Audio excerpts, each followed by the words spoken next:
रहे हैं राष्ट्रीय पंचायत न्यूज। नमस्कार, स्वागत है आपका राष्ट्रीय पंचायत में। हम बिजनौर में हैं, बिजनौर का मुख्यालय है और यहाँ पर द्वितीय चरण में चुनाव होना है 14 फरवरी को। दूसरा चरण है और बिजनौर की 8 विधानसभा सीटों पर कल मतदान होना है। मतदान के उत्तर प्रदेश में 7 चरण हैं। 7 चरण में उत्तर प्रदेश में जगह जगह अलग अलग जनपदों को शामिल किया गया है, तो हमारा जनपद दूसरे चरण में लिया गया है। मतदान के बाद 10 मार्च को मतगणना भी होनी है और मतगणना के बाद फिर आखिरी चरण आएगा सरकार बनने का। तो भविष्य की सरकार कैसी होगी ये निर्भर करता है जो मतदान होंगे 7 चरणों में, लोग किन पार्टियों को, किन प्रतिनिधियों को वोट देंगे, किसको अपना प्रतिनिधि चुनते हुए, मानते हुए उन्हें वोट करेंगे, ये निर्भर करता है जनता पर। तो अगर बात करें कि भविष्य की जो सरकार है, अगले 5 साल के लिए जो उत्तर प्रदेश की कमान है वो किस पार्टी की सरकार के हाथ में जाए, वो एक बहुमत वाली सरकार हो, बहुमत वाली कोई पार्टी हो जिसके हाथ में वो सत्ता जाए, या गठबंधन वाली हो, ये तो भविष्य तय करेगा।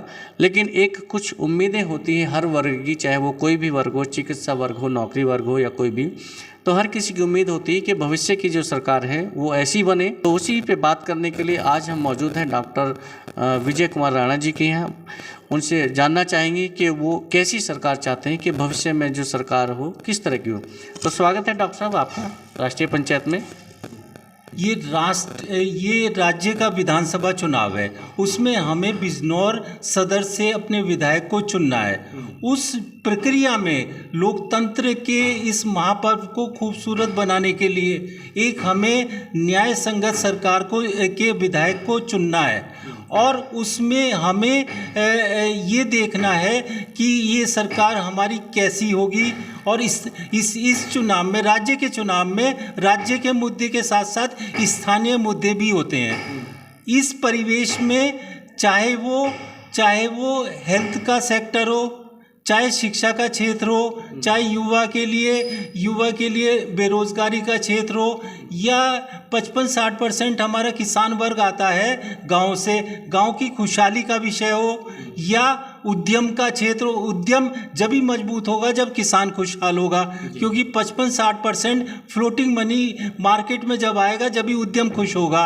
उसके अलावा अच्छा डॉक्टर साहब, जैसे आप मुख्य तौर से अभी चिकित्सा वर्ग से जुड़े हैं, तो अगर हम चिकित्सा वर्ग की पहले बात करना चाहें तो ऐसा क्या होना चाहिए कि चिकित्सा वर्ग के बारे में सरकार को ये सोचना चाहिए जो भी सरकार बनती है भविष्य में?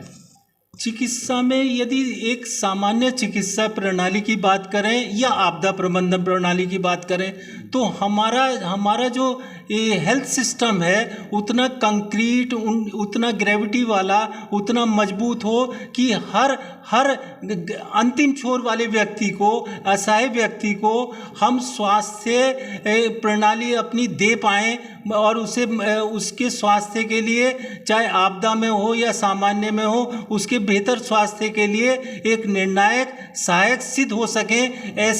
ऐसी सरकार जब ही क्रियान्वयन करेगी जब वो हेल्थ सेक्टर को मजबूत करेगी। जी, तो कहने का मतलब ये है कि हेल्थ सेक्टर हमारा मजबूत होना चाहिए, हर व्यक्ति तक उसका स्वास्थ्य का लाभ हो, चिकित्सा का लाभ उन तक मिले, तो ऐसी हमारी स्वास्थ्य प्रणाली होनी चाहिए। आपका कहना है डॉक्टर साहब का कि हेल्थ सेक्टर पे बहुत बड़ा ध्यान देना चाहिए, क्योंकि हमारे यहाँ अभी जो व्यवस्था है उसमें कई बार डॉक्टर्स की जो कमी है, कई और चीज़ों की कमी है, कई ऐसे, उन पे अगर बात करें तो बहुत लंबी बात होगी। लेकिन डॉक्टर साहब का लोब ये है कहने का, अगर चिकित्सा वर्ग की बात करें, चिकित्सा की बात करें, तो ऐसी प्रणाली, ऐसी स्वास्थ्य प्रणाली होनी चाहिए, ऐसी स्वास्थ्य चिकित्सा पद्धति होनी चाहिए हमारी कि हर वर्ग को उसका लाभ पहुँचे। ऐसी सरकार भविष्य में बने, डॉक्टर साहब कह रहे हैं।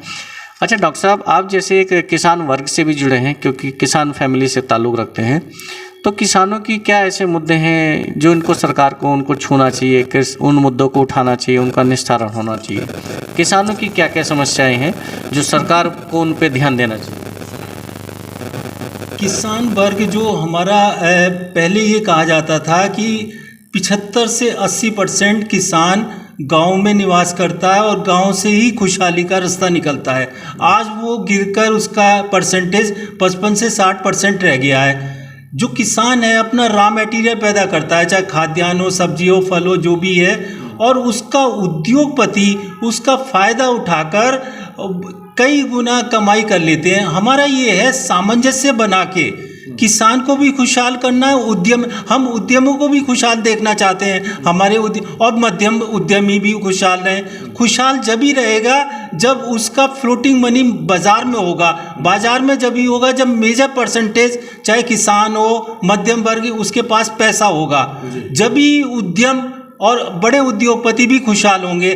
तो हमारा मेन मोटिव ये है कि किसान की जो समस्याएं हैं, चाहे किसी भी स्तर की समस्याएं हैं, चाहे रॉ मटेरियल खरीदने की हैं, चाहे बेचने की हैं, चाहे उसे बोने, सब्जी, बीज, पानी, सब चीज़ों की समस्याएं, लेबर की, उस पर भी एक ध्यान देने की आवश्यकता है और उसे मजबूत और सुदृढ़ बना के हम देश की आर्थिक स्थिति को और उद्योगों को भी एक नई ऊंचाई तक पहुंचा सकते हैं। डॉक्टर साहब कह रहे हैं कि अगर हमारी खुशहाली चाहिए देश की तो सबसे पहले हमें अपने ग्रामीण क्षेत्र को खुशहाल रखना पड़ेगा। क्यों डॉक्टर साहब?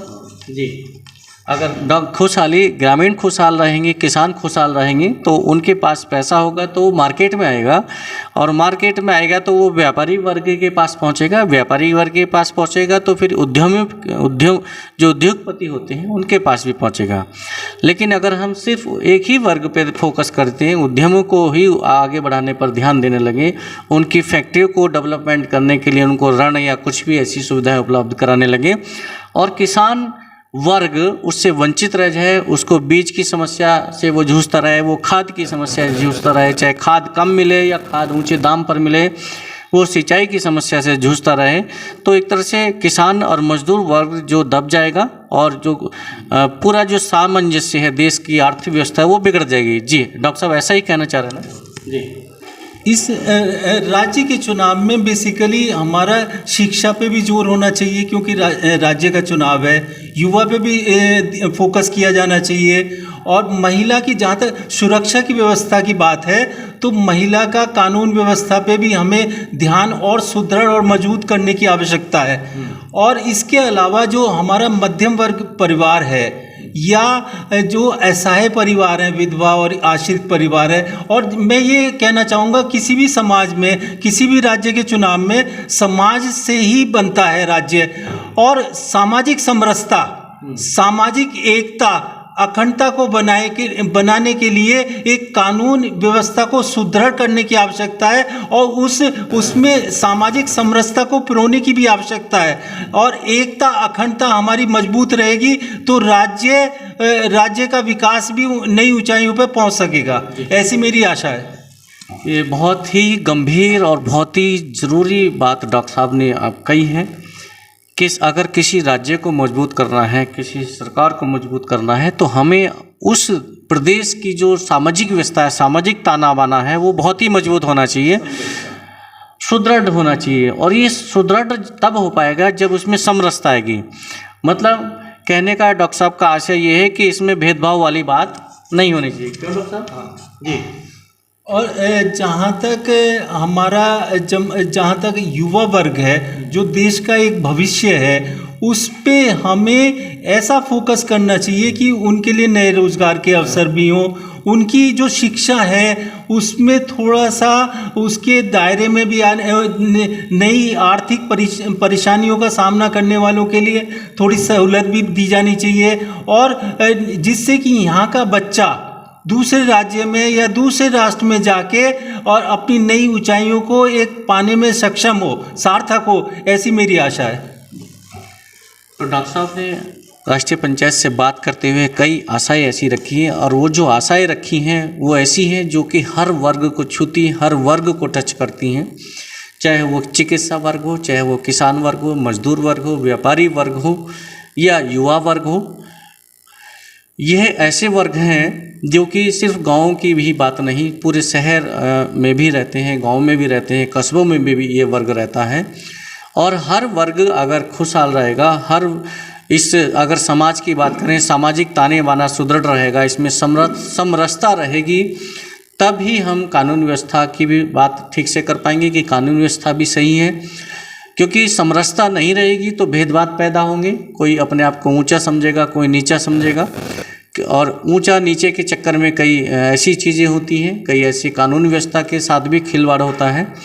तो डॉक्टर साहब ने जिन मुद्दों को उठाया, जो आशाएं व्यक्त की हैं, जिन मामलों को सामने रखा है कि अगर भविष्य में जो भी सरकार बनती है, उनका साफ कहना है कि भविष्य में सरकार कोई भी बने, लेकिन जो सरकार बने वो कम से कम ऐसा करे कि अपने प्रदेश की, क्योंकि ये चुनाव जो है ये राज्य का चुनाव है, प्रदेश की सरकार बनाने के लिए चुनाव हो रहा है।